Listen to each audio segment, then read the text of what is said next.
Thanks for joining us here at Rose Quartz Mediumship for this April 2025 tarot reading. I say tarot, but there's also oracle cards in here, so I suppose I shouldn't say just tarot.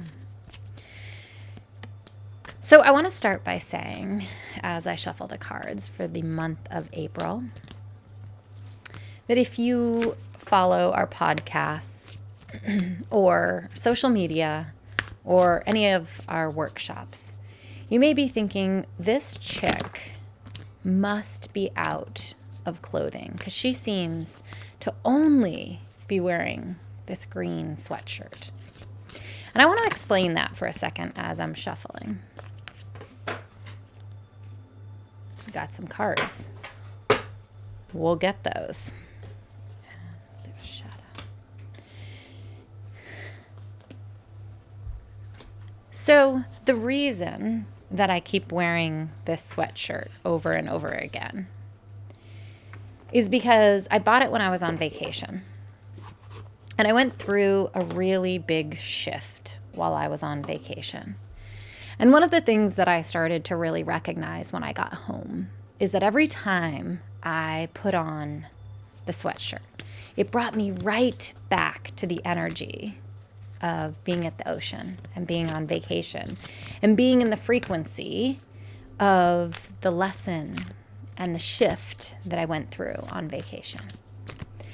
And one of the ways that I work with energy is that I can find pathways into lessons that I am working with, or energy that I'm working with. And I started to recognize that every time I put on the sweatshirt, I was able to really sink into the deepest form of remembering from the vacation. And so it's a pathway in for me. And until I'm done working with this energy and with this lesson, I am going to be wearing this sweatshirt a lot. For those of you who wonder, I am washing it, I promise. All right. So we've got all sorts of jumpy cards, and there's always a message for me when I'm shuffling about what the cards feel like and what the experience feels like. And for me, the way that I am interpreting that cards are kind of jumping out as I was shuffling is that messages in the month of April might be coming through fairly intensely, right? Maybe we are used to needing to create a lot of sacred space in order for a message to come through. That might look like meditation or walking in nature or prayer or ceremony, whatever that is for you. But we may find in the month of April that messages come out quickly and intensely, maybe without us necessarily trying that much. And so just know that that direct line back to the universe, to God, to source energy, however it is that you say that, for me, they're the same thing.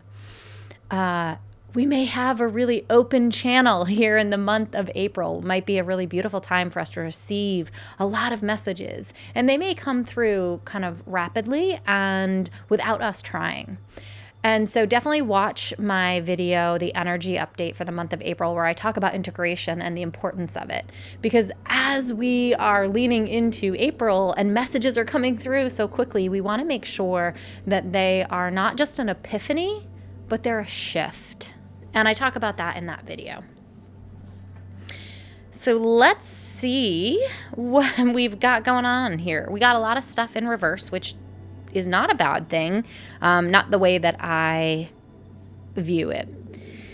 And let me just kind of feel into this.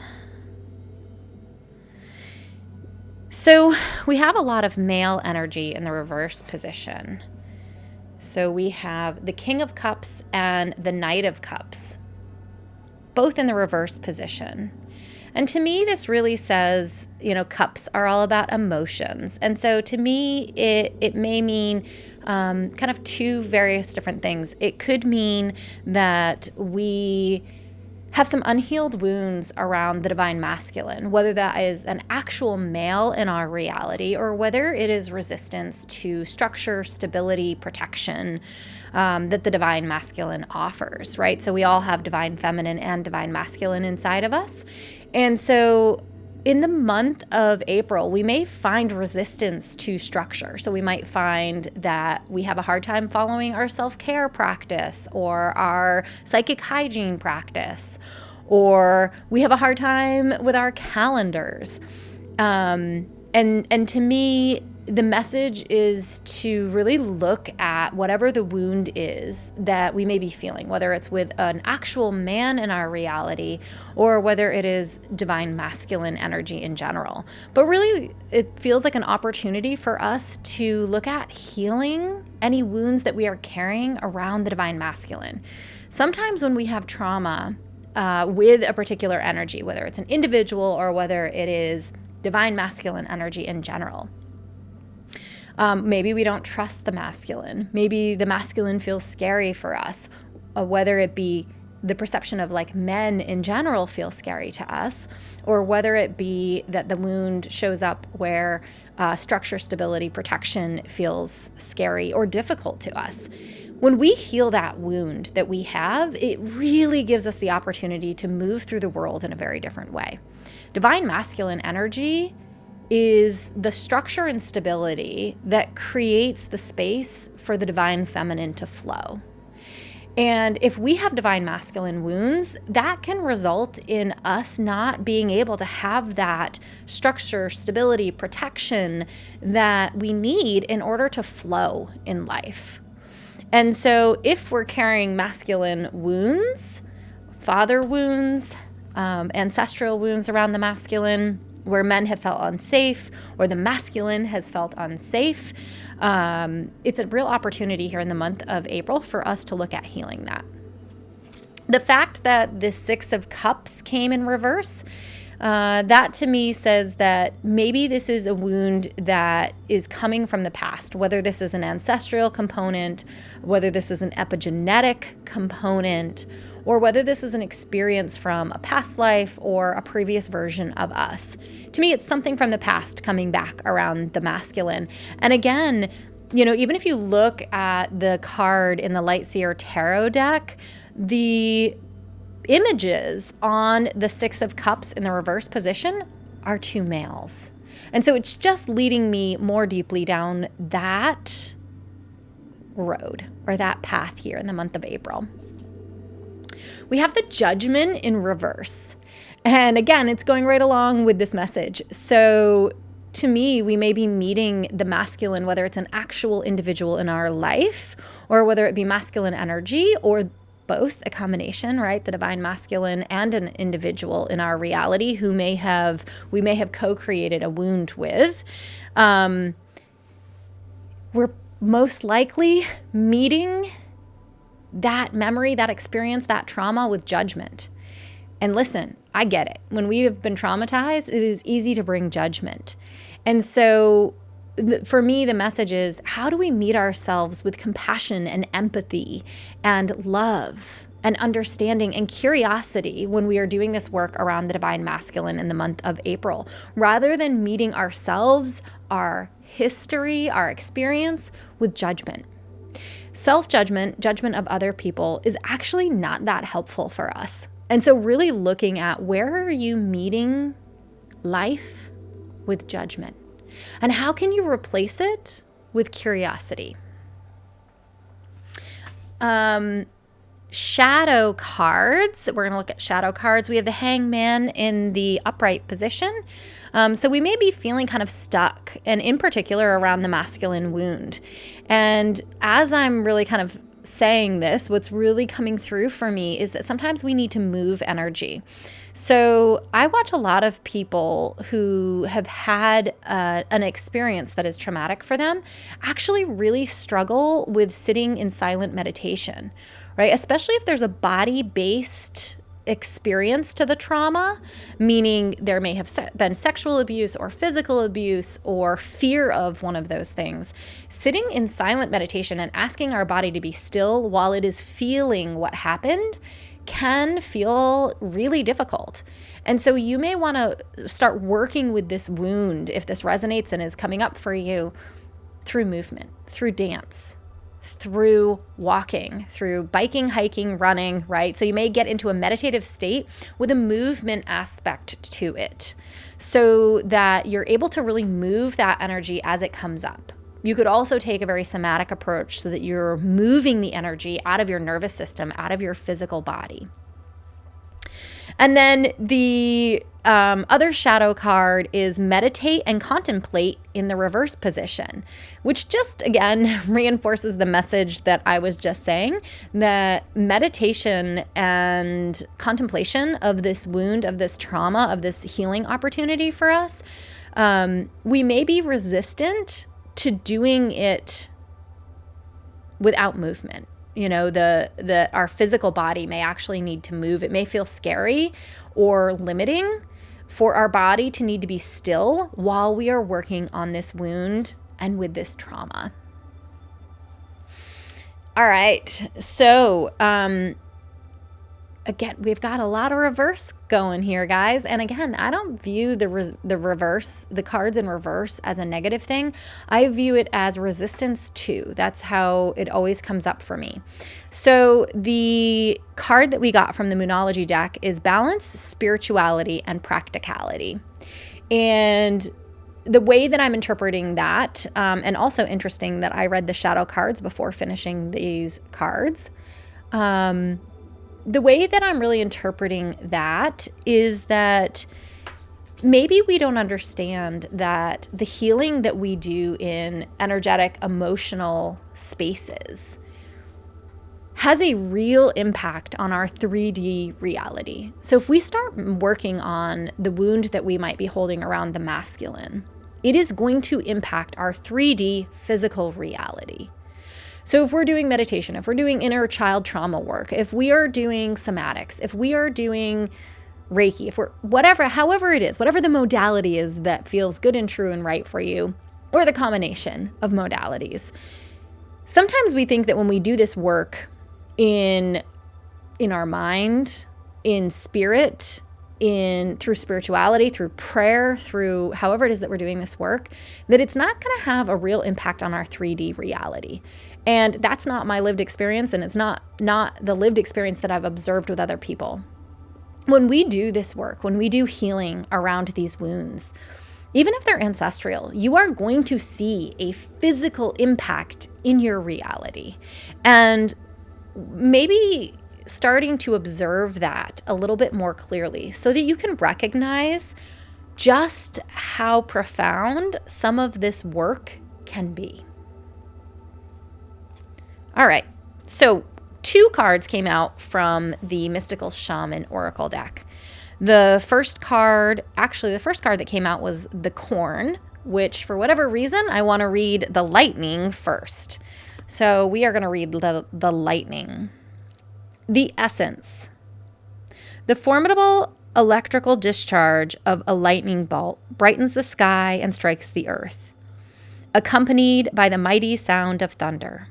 This phenomenon has a positive aspect. The light illuminates the earth and the psyche. But there is a destructive side as well. The bolt can burn or even kill if it is too strong. The Invitation. The forces of the upper world are investing their gathered energies to ignite you into new inspiration and creativity. Allow the divine gift of awakening to take root in your being and enjoy the renewed sense of clarity, passion, and vision. The Medicine. Life has gifted you with a destiny that is aligned with your passion and in harmony with all existence on earth. Now, lightning has come to jolt you into accepting your destiny. Let the initiation release what is in the way of you fulfilling your life purpose. Otherwise, you'll be bonded to your karmic fate.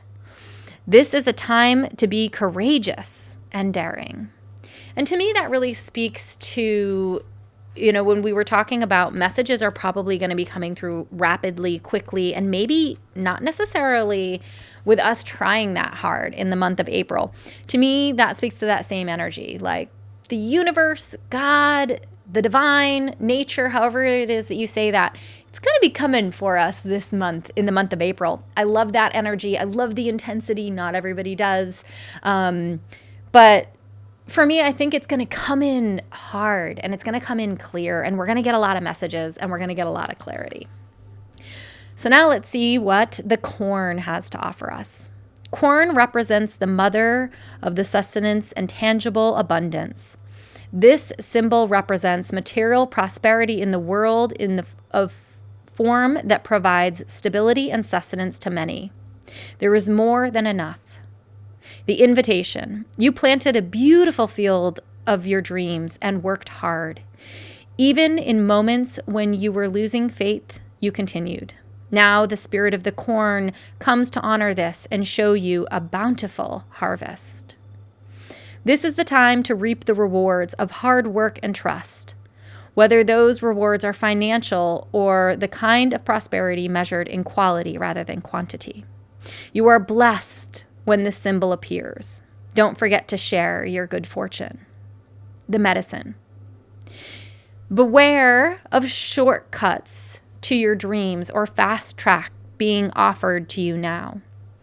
Be especially mindful of your feelings of entitlement and expectation to get something for nothing. This is a time of gratitude, perseverance, and humility. Be prepared to work towards your goals and plant the seeds of your intentions consciously and respectfully. Release any insecure thoughts of scarcity, feeling that there's not enough, or worry that someone else could take what is yours. Now, know that the universe will always provide, but you must be in relationship with it in order to receive. You will reap what you sow. Take heart. Even if you don't plant well, you have conjured up the illusion of a drought. There is always a new season to begin again. And to me, that's just a really beautiful reminder that when we are in deep relationship with the universe, with God, with spirit, with the divine, with source energy, with nature, whatever it is that you say or engage with, that when we are in deep relationship there, when we carve out the time to really lean into our spirituality, whatever that looks like for us, we're going to receive. And so often, it is the stories in our mind that hold us back. Stories in our nervous system that are in resistance to that which we really desire. And when we can witness our own resistance to our desires that may be held subconsciously in our mind or in our nervous system, we unlock infinite possibility in our reality. So it sounds like the month of April is going to be intensely beautiful. And I really appreciate you taking the time to watch this video. If you found it helpful, please share it with your friends and family. And I hope that you lean into the month of April and all of the deliciousness and corn that it has to offer you.